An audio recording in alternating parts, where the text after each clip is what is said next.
नमस्ते, Radhe Radhe, hello everyone, welcome to our channel Bioverse the universe of biology.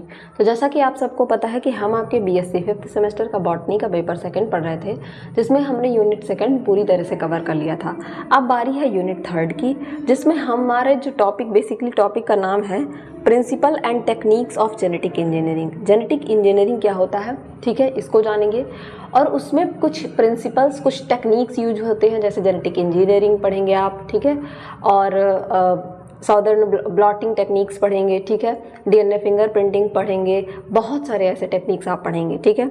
उसी की series में आज हम कुछ चीज़ें पढ़ेंगे, जिसमें सबसे पहले हम जानेंगे व्हाट इज जेनेटिक इंजीनियरिंग, ठीक है। जेनेटिक इंजीनियरिंग का मतलब क्या होता है? जेनेटिक इंजीनियरिंग एक ऐसा प्रोसेस है जिसके थ्रू क्या करते हैं आप, पुराने डीएनए को मॉडिफाई करके इस तरीके से, ठीक है, ये डायग्राम मैंने इसीलिए लिया है कि आपने पुराने डीएनए को इस तरीके से कट किया। इस सीज़र का यूज़ हम नहीं करते हैं, वो भी मैं बताऊंगी। मॉलिकुलर सीज़र होता है जिसको कि रेस्ट्रिक्शन एंजाइम कहते हैं, उसका यूज़ करते हैं और उसकी जगह कुछ नया लगाकर कुछ नया बनाते हैं। जैसे आप अभी गोल्डन राइस खाते हैं तो वो 2 डिफरेंट टाइप की राइस से मिलकर बना है।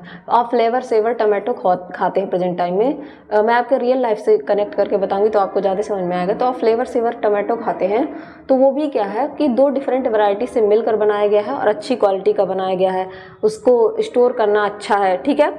तो ये सारी चीज़ें होती हैं, इसलिए इनका मॉडिफिकेशन कहलाता है और ये प्रोसेस जेनेटिक इंजीनियरिंग कहलाता है। मतलब आप इंजीनियरिंग कर रहे हैं जेनेटिकली किसी चीज़ को चेंज करके, ठीक है। अब अगर मैं जेनेटिक इंजीनियरिंग की बात करूं तो इसको रिकॉम्बिनेंट डीएनए टेक्नोलॉजी भी कहा जाता है। रिकॉम्बिनेंट डीएनए टेक्नोलॉजी क्यों कहा जाता है कि इसमें हम डिफरेंट काइंड के डीएनए को इस तरीके से ऐड करके एक नया डीएनए बनाते हैं। इस वजह से हम इसको क्या कहते हैं, रिकॉम्बिनेंट डीएनए टेक्नोलॉजी भी कहते हैं। अब रिकॉम्बिनेंट डीएनए टेक्नोलॉजी के बारे में कुछ चीज़ें और पढ़ेंगे। जैसे अगर हम first successful recombinant DNA technology की बात करें तो पॉल बर्ग और उनके कुछ कलीग्स ने मिलकर स्टैनफोर्ड यूनिवर्सिटी में सक्सेसफुली बनाया था एक डीएनए मॉलिक्यूल।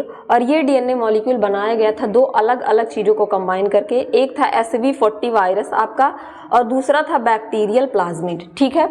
इन 2 अलग अलग चीज़ों को कंबाइन करके ये बनाया गया था। पहला था आपका SV40 वायरस और बैक्टीरियल प्लाज्मिड। प्लाज्मिड क्या होते हैं? ये एक तरीके से आप जैसे किसी सामान को एक जगह से दूसरी जगह पहुंचाना है तो आप क्या करेंगे, उसको किसी गाड़ी में लोड करेंगे और उससे लेकर जाएंगे। तो प्लाज्मिड उसी तरीके का काम करते हैं। जीन को अपने अंदर लेते हैं, जीन को अपने अंदर लेते हैं और उसको होस्ट के अंदर, जिसके अंदर आपको मल्टीप्लाई करवाना है, उसके अंदर ले जाते हैं, ठीक है।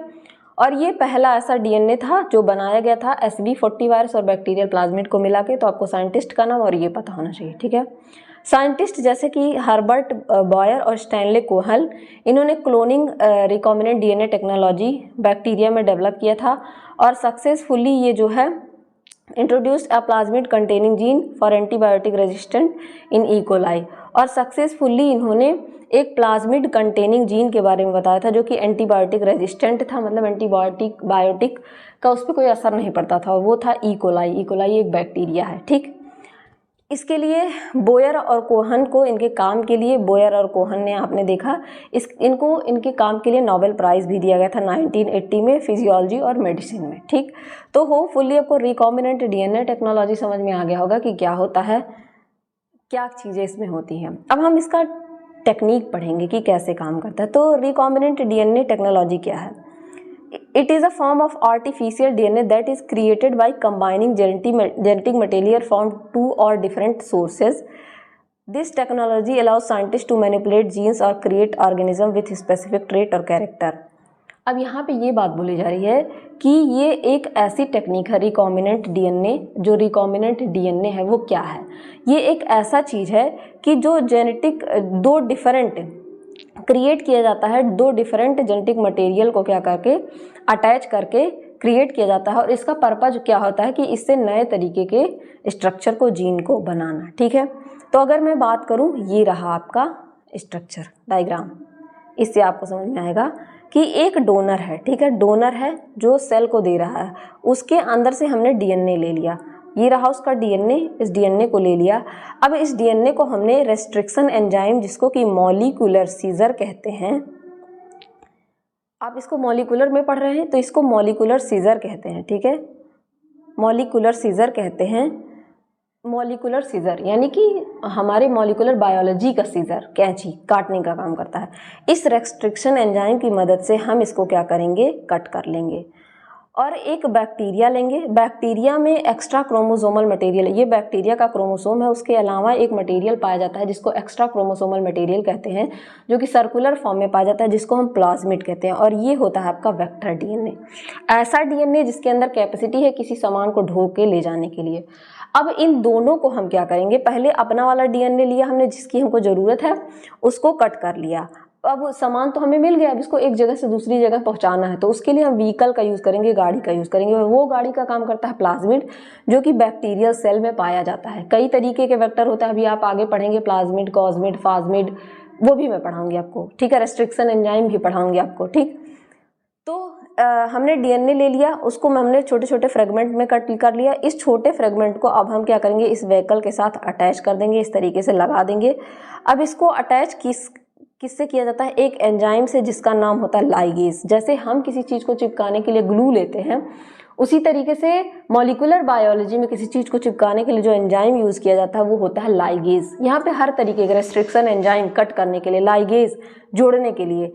Join foreign DNA to plasmid, अब ये जो फॉरेन डीएनए, मतलब ये फॉरेन ही डीएनए कहा जाएगा, इसको डीएनए लाइगेज की मदद से ज्वाइंट कर दिया जाएगा। फॉर्मेशन ऑफ रिकॉम्बिनेंट डीएनए, अब रिकॉम्बिनेंट डीएनए बन गया, मतलब रिकम्बाइन कर दिया गया, इसको जोड़ दिया गया, ठीक।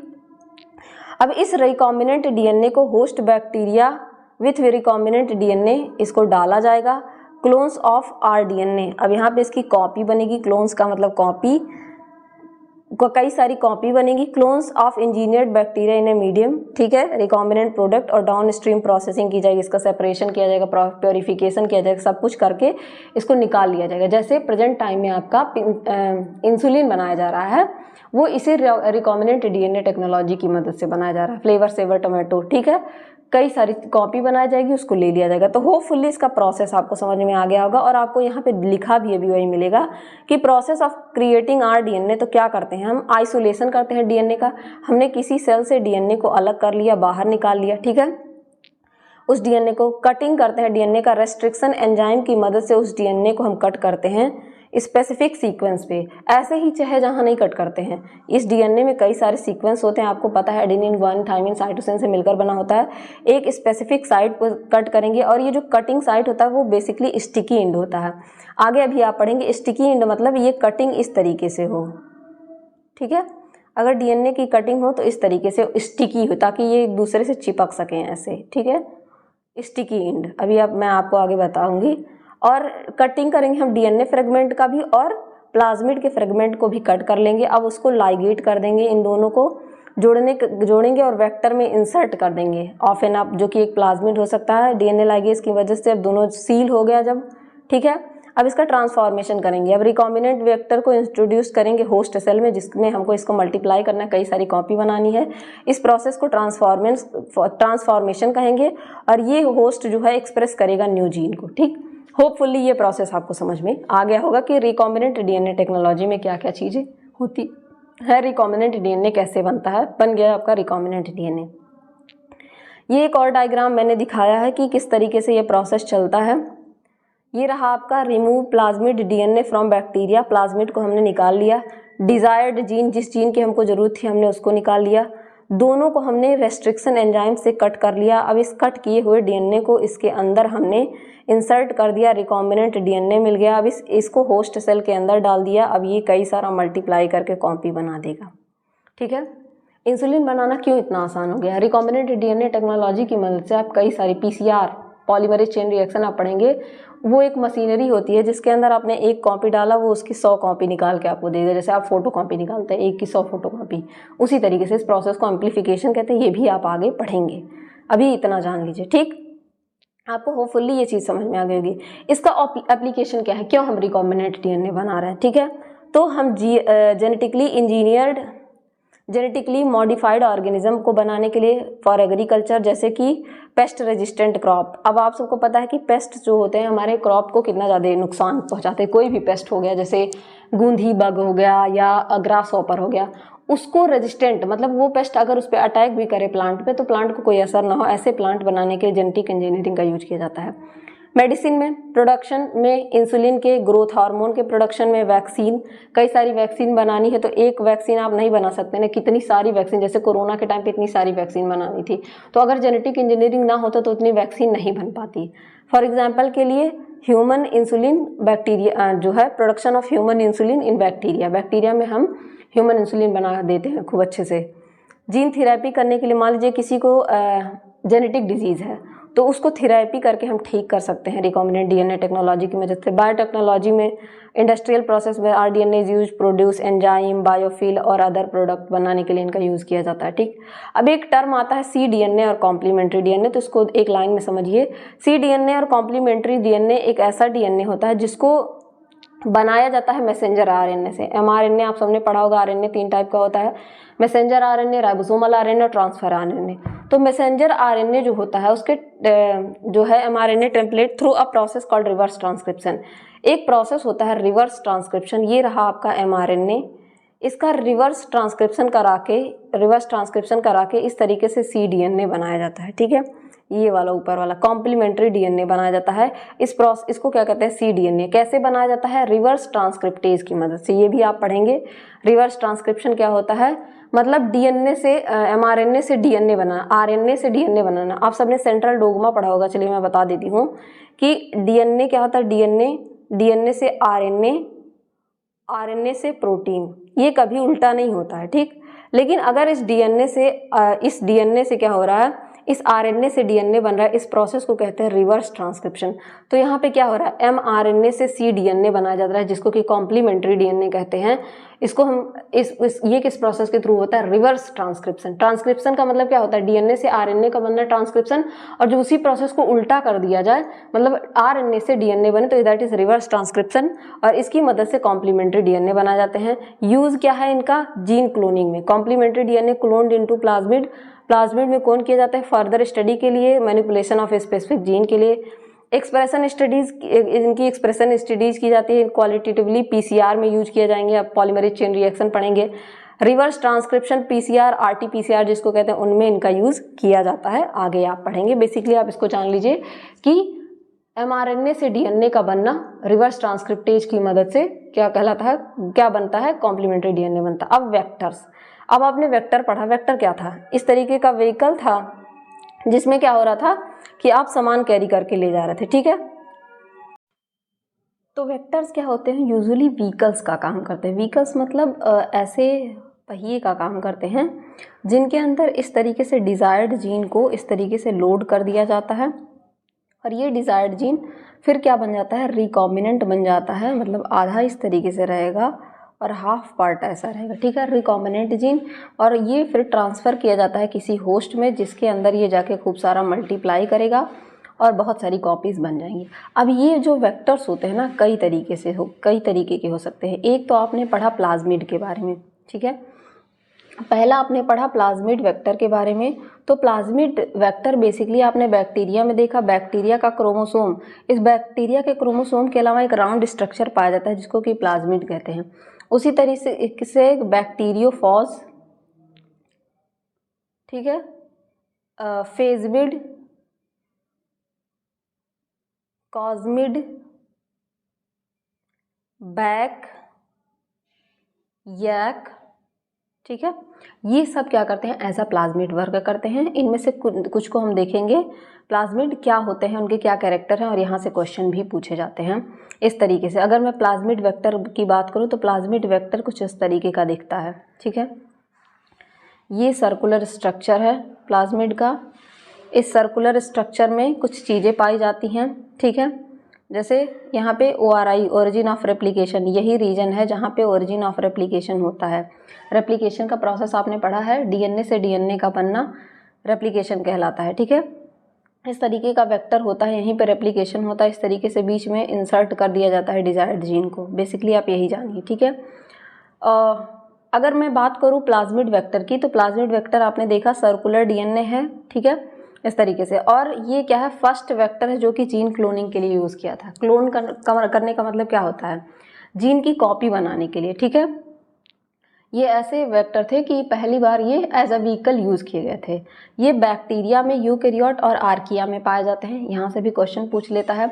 ये नेचुरल एक्स्ट्रा क्रोमोसोमल मटेरियल हैं, ठीक है, नेचुरल हैं क्योंकि ये डीएनए इस तरीके से बैक्टीरिया है, बैक्टीरिया का ये क्रोमोसोम है, उसके अलावा ये पाए जा रहे हैं, उसके अलावा पाए जा रहे हैं, तो इसके लिए इस वजह से ये क्या है, नेचुरल है। और एक्स्ट्रा क्रोमोसोमल मटेरियल मतलब क्रोमोसोम तो था बैक्टीरिया में, उसके अलावा ये पाए जा रहे हैं, तो दैट इज एक्स्ट्रा क्रोमोसोमल। और ये रेप्लिकेटिंग डीएनए मॉलिक्यूल होते हैं, सेल्फ रेप्लिकेटिंग मतलब इनमें रेप्लिकेशन खुद से होता है, कोई मशीनरी नहीं चलती है, ये खुद से रेप्लिकेट होकर अपनी कॉपी बनाते हैं। इसी वजह से इनको वेक्टर की तरह यूज किया जाता है क्योंकि ये सेल्फ रेप्लिकेटिंग होते हैं। ये बात याद रखिएगा, ये सेल्फ रेप्लिकेटिंग होते हैं, इसी वजह से इनको एज अ वेक्टर यूज किया जाता है। they have high copy number they have high copy number and possess antibiotic resistant gene। High copy number पाया जाता है, कई सारी कॉपीज इसकी बन सकती हैं, और इनके हाई रेजिस्टेंट जीन पाए जाते हैं, इनके जीन बहुत ज़्यादा रेजिस्टेंट होते हैं। ये इनकोड करते हैं प्रोटीन को which is necessary for own replication. ये कुछ प्रोटीन को इनकोड करते हैं जो खुद के रेप्लिकेशन के लिए ज़रूरी है, सेल्फ रेप्लिकेटिव है तो खुद के रेप्लिकेशन के लिए ज़रूरी है। कुछ तरीके के ये पाए जाते हैं जिसमें आता है PBR 322, PUC 18 या PUC 19, F प्लाज्मिड, ये कुछ इसके एग्जाम्पल हैं। अगर मैं PBR 322 की बात करूं तो PBR 322 को अगर कहें तो ये प्लाज्मिड जो है इसकी खोज बोलिवर एंड रॉड्रिगेज ने की थी, ठीक है, किसने, बोलिवर एंड रॉड्रिगेज ने की थी। इसी वजह से इसको PBR इस तरीके से लिखा जाता है, PBR, ठीक है, प्लाज्मिड। और एक होता है आपका PUC 19 या PUC 18, कुछ इस तरीके का इस लिखा जाता है। इसकी डिस्कवरी यूनिवर्सिटी ऑफ कैलिफोर्निया ने की थी, यूनिवर्सिटी ऑफ कैलिफोर्निया। इसी वजह से इसको क्या कहा जाता है, PUC कहा जाता है, ठीक। तो होपफुली PBR और PUC का फुल फॉर्म आपको समझ में आ गया होगा कि क्यों कहा जाता है। इसमें आप नहीं, ये किसके टाइप हैं, ये टाइप है प्लाज्मिड के। प्लाज्मिड आपको समझ में आ गया होगा कि क्या होता है, वेक्टर है, ठीक। अब दूसरा वेक्टर होता है बैक्टीरियोफाज। बैक्टीरियोफाज वेक्टर कुछ इस तरीके का दिखता है, ठीक है। इसमें लैक आप सबने जान रहे हैं, लैक ओपेरॉन के बारे में आपने पढ़ा होगा, लैक्टोज ओपेरॉन। तो बैक्टीरियोफाज वेक्टर कुछ इस तरीके से दिखते हैं, ये भी सर्कुलर होते हैं।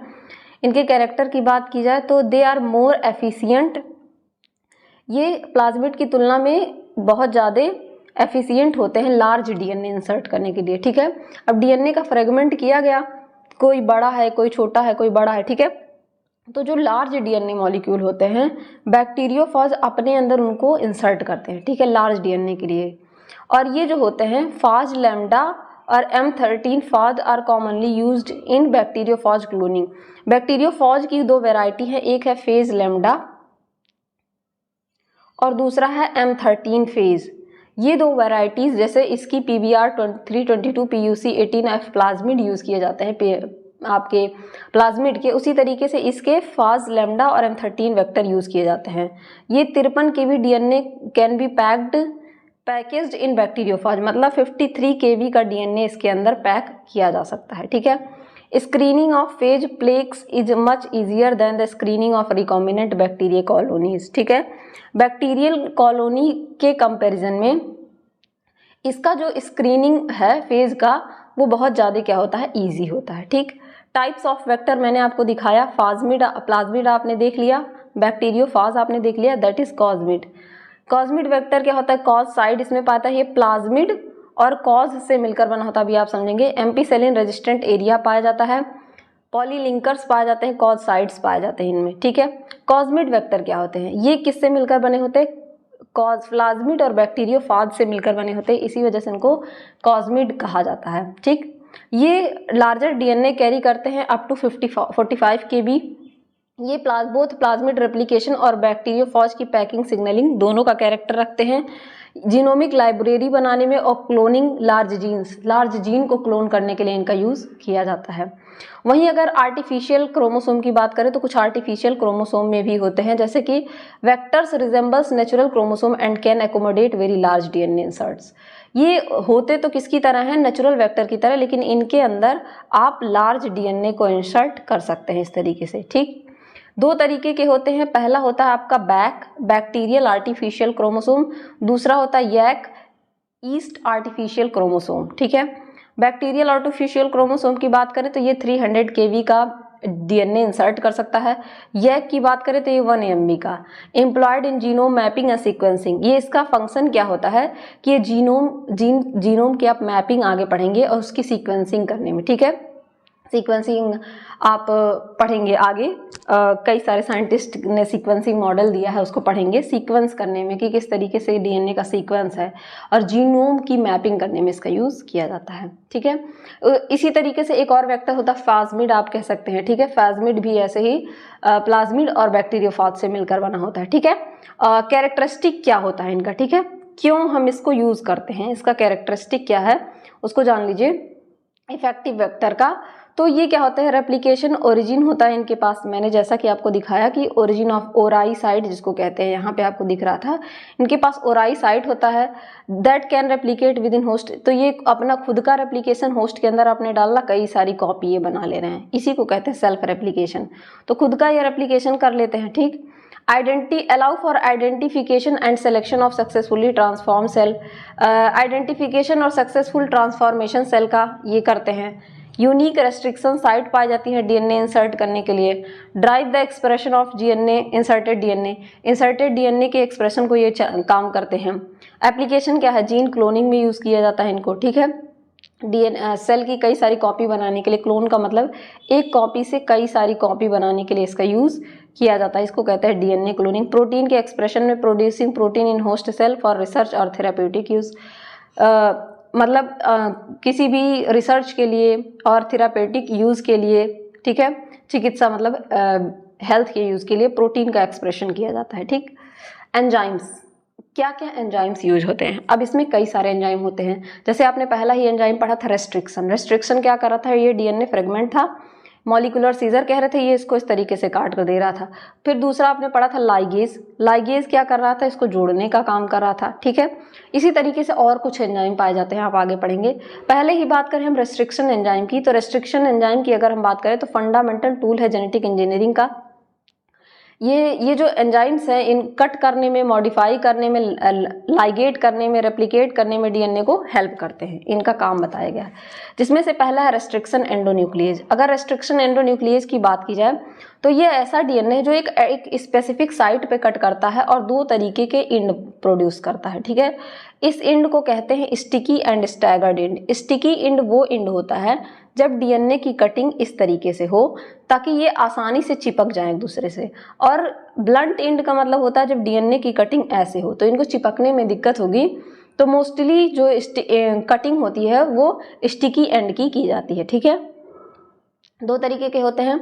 इसके कुछ एग्जाम्पल है, जैसे इको आरआई आप और पढ़ेंगे, हिंद फर्स्ट, हिंद सेकेंड, कई सारे ऐसे जो होते हैं रेस्ट्रिक्टिव एंजाइम के नाम हैं, जिसमें से अगर मैं बात करूं तो हिंद फर्स्ट जो हिंद सेकेंड जो पहला एंजाइम है जो खोजा गया था। ठीक है, और अगर मैं बात करूं तो इनके कैरेक्टर की, तो कैरेक्टर में ये क्या है, एक स्पेसिफिक साइट पे कट करेंगे। जैसे इको R1 की बात की जाए, ई कोलाई, इनकी नेमिंग की जाती है R1। ठीक है, इको R1 लिखा है, ये डीएनए के GATTC सीक्वेंस पे ही कट करेगा और स्टिकी इंड क्रिएट करता है जिसकी वजह से इजीली लाइगेट हो ये डीएनए फ्रेगमेंट। जब इस तरीके की कटिंग होगी तो इनके चिपकने में आसानी होगी। ठीक, और ऐसे रहेंगे तो दिक्कत होती है। इसको स्टिकी इंड कहते हैं, इसको स्टैगर्ड इंड कहते हैं। ठीक है, या ब्लंट इंड कहते हैं। ठीक, तो स्टिकी इंड जो है, स्टिकी इंड क्रिएट किया जाता है बेसिकली। और एक एग्जांपल दिया गया है कि ये जो बात कही जा रही है हमेशा याद रखिएगा कि ये हमेशा हर एंजाइम स्पेसिफिक डीएनए सीक्वेंस पे, जैसे इको R1 जो है इस सीक्वेंस पे कट कर रहा है GAATTC, उसी तरीके से हिंद का अलग सीक्वेंस होगा, हिंद फर्स्ट का अलग सीक्वेंस होगा, हिंद सेकेंड का अलग सीक्वेंस होगा, और ऐसे बहुत सारे एंजाइम्स हैं। ठीक, रेस्ट्रिक्शन एंजाइम्स, उनके अलग अलग साइट्स होंगे। ठीक, यूज़ किए जाते हैं जीन क्लोनिंग में, जीन इंसर्शन में, जीन को क्लोन करने में, कॉपी बनाने में। ठीक है, जी, इसको इंसर्ट करने में मतलब यहाँ पे ऐसे डालने में इसको, और डीएनए मैपिंग करने में। ठीक, डीएनए लाइगेज क्या होता है, ज्वाइन करते हैं दो डीएनए फ्रेगमेंट को एक साथ, फॉर्मिंग फॉस्फोडाइएस्टर बॉन्ड। ठीक है, अब डीएनए में जो बॉन्ड पाया जाता है उसको फॉस्फोडाइस्टर बॉन्ड कहते हैं। आप सबने डीएनए का स्ट्रक्चर पढ़ रखा होगा। तो डीएनए में जो बॉन्ड पाया जाता है वो होता है बॉन्ड, ये आपका डीएनए है, इसके बीच में जो बॉन्ड बनता है दैट इज फॉस्फोडाइस्टर बॉन्ड, और इन्हीं फॉस्फोडाइस्टर बॉन्ड को ये एक साथ जोड़ देते हैं। ठीक, इसेंशियल होते हैं सीलिंग निक्स। जब आप इस तरीके से कट करते हैं तो ये निक क्रिएट हो जाते हैं, मतलब इंड क्रिएट हो जाते हैं। ठीक है, in the backbone of DNA. ठीक है, इस तरीके से निक क्रिएट हो जाएंगे, उसको सील करने में, उसको बंद करने में और रिकॉम्बिनेंट डीएनए बनाने में डीएनए लाइगेज हेल्प करते हैं। ठीक, पॉलीमरेज एंजाइम कुछ होते हैं जिसमें से ये सिंथेसाइज करते हैं new strand of DNA by adding nucleotides. ये नया सीक्वेंस, इस तरीके से एक स्टैंड था दूसरा स्टैंड बनाएंगे इसमें न्यूक्लियोटाइड ऐड कर करके। ठीक है, इसके दो एग्जांपल है tag polymerase, PFU polymerase. Tag polymerase एक हीट स्टेबल एंजाइम होता है जो कि पीसीआर टेक्निक आप पढ़ेंगे, उसमें यूज होता है डीएनए को एम्पलीफाई करने में, डीएनए की कई सारी कॉपी बनाने में। पीएफयू पॉलीमरेज, इसको हाई फिडेलिटी डीएनए सिंथेसिस कहते हैं, ये क्लोनिंग और सीक्वेंसिंग में यूज किया जाता है। ठीक, दो याद रखिएगा, टैग का यूज आप पीसीआर में पढ़ेंगे और पीएफयू का। ठीक, एम्पलीफिकेशन ऑफ डीएनए करते हैं वेरियस एक्सपेरिमेंट में, इंक्लूड क्लोनिंग, सीक्वेंसिंग और जीन एक्सप्रेशन में। फिर आता है आपका रिवर्स ट्रांसक्रिप्टेज, आपको मैंने cDNA बताया, रिवर्स ट्रांसक्रिप्टेज का काम होता है cDNA को बनाना। ठीक, फिर आते हैं एक्सोन्यूक्लियस एंड एंडोन्यूक्लियस। एक्सोन्यूक्लियस क्या होता है, ये रिमूव करते हैं न्यूक्लियोटाइड को from ends of DNA strand. ये डीएनए का स्ट्रैंड है, इसके बाहर वाले एक्सो, इसके एंड से न्यूक्लियोटाइड को हटाने का काम करते हैं, और एंडोन्यूक्लियस बीच से कट करते हैं। बस इतना डिफरेंस समझिएगा दोनों में। ये डीएनए को मैनिपुलेट करने में, मतलब कट हुआ उसमें ऐड हुआ, मैनिपुलेशन हो गया, डीएनए का डिग्रेडेशन में, मॉडिफाई करने में एंड को हेल्प करते हैं। अल्कलाइन फॉस्फेटेज, अल्कलाइन फॉस्फेटेज क्या करता है, फॉस्फेटेज का मतलब होता है कहीं भी आ जाए, रिमूव करना कहीं से भी, किसको, फॉस्फेट को। एटीपी में फॉस्फेट पाया जाता है, हर जगह जहां भी फॉस्फेट पाया जाएगा, किसी भी जगह से फॉस्फेट को रिमूव करने में। तो ये ग्रुप क्या होते हैं, remove phosphate group from the ends of the DNA molecules. ये फॉस्फेट ग्रुप को डीएनए के एंड ऑफ डीएनए मॉलिक्यूल से अलग करते हैं। Use to prevent self ligation. Alkaline phosphate क्या करेंगे, डीएनए मॉलिक्यूल के एंड से फॉस्फेट ग्रुप को हटा देंगे, ताकि डीएनए ऐसा ना सोचे कि, मान लीजिए आपने क्या किया, इतना सारा ऐसे डीएनए फ्रेगमेंट था, इसी में वेक्टर है। ठीक, डीएनए फ्रेगमेंट है, वेक्टर है, आपने लाइगेज को डाला। ठीक है, अब लाइगेज क्या करे, सोचे कि हम उसको जुड़ना ही है, वो जाके डीएनए से ही जुड़ जाए, वेक्टर से जुड़े ही ना। इस चीज को रोकने के लिए सेल्फ लाइगेशन, मतलब डीएनए खुद से ही ना बाइंड हो जाए, इसके लिए एल्कलाइन फॉस्फेटेज, इसके साइड के फॉस्फेट को हटा दिया जाता है ताकि ये जाके करंट वेक्टर से बाइंड हो। इतना आप समझ लीजिए। डीएनए पॉलीमरेज, डीएनए पॉलीमरेज आपने ट्रांसक्रिप्शन ट्रांसलेशन में इतना पढ़ा है, आरएनए डीएनए पॉलीमरेज। ये क्या करता है, एक्सटेंड करता है डीएनए स्ट्रैंड को, आप इसको पढ़ चुके हैं रेप्लिकेशन में। ऐड करता है न्यूक्लियोटाइड को, मतलब ये डीएनए है तो उसको क्या करेगा, ऐसे फैलाने का काम, इसको फैलाने का काम करेगा। और टेक्निक्स, और सारे टेक्निक में यूज किया जाता है, जैसे पीसीआर में, एम्प्लीफिकेशन में स्पेसिफिक डीएनए के। तो hopefully recombinant DNA technology, genetic engineering क्या है, ठीक है।